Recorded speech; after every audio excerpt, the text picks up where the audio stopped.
आता एक नजर टाकणार आहोत मोठ्या बातम्यांवर न्यूज टॉप 9 मधून। राज्यातील दोन्ही विरोधी पक्षनेते महायुतीत सामील होतील आशिष देशमुखांचा दावा, तर खोट्या बातम्या पसरवणं भाजपच्या कार्यपद्धतीचा भाग। देशमुखांच्या दाव्यावर बाळासाहेब थोरातांची प्रतिक्रिया।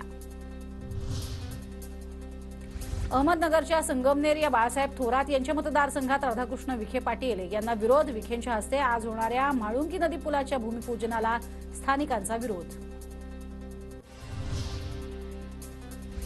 झीशान सिद्दीकींना मुंबई युवक काँग्रेस अध्यक्षपदावरून हटवलं। अखिलेश यादव यांच्याकडे पदाची जबाबदारी। झीशान सिद्दीकी काय भूमिका घेणार याकडे लक्ष।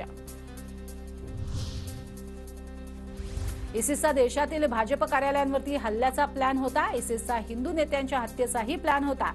संभाजीनगरमधून अटक केलेल्या आयसिसच्या मोहम्मद जोहेबकडून धक्कादायक खुलासे। पुन्हा निर्यात बंदीमुळे कांद्याचे भाव गडगडले। सरासरी भावात क्विंटल मागे 450 रुपयांची घसरण। संतप्त शेतकऱ्यांची जोरदार घोषणाबाजी करत निर्यात खुली करण्याची मागणी। येत्या 26 फेब्रुवारीला बाजार समित्या बंद ठेवण्याचा राजू शेट्टींचा इशारा। बाजार समितीमध्ये निवडणुका न घेता प्रशासकाची नेमणूक करून कारभार चालवण्याच्या निर्णयाला शेट्टींचा विरोध। केंद्र सरकारचं कांदा निर्यात बंदीचं धोरण चुकीचं। सरकारचा निर्णय शेतकऱ्यांना अडचणीत आणणारा। कांदा निर्यात बंदीची आवश्यकता नाही। कांदा निर्यात बंदीवर शरद पवारांची प्रतिक्रिया।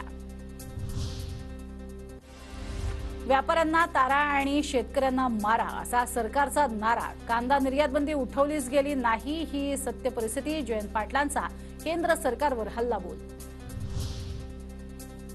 लासलगाव बाजार समितीमध्ये कांद्याच्या बाजारभावात 400 रुपयांची घसरण। केंद्राच्या धोरणाविरोधात शेतकऱ्यांमध्ये संताप।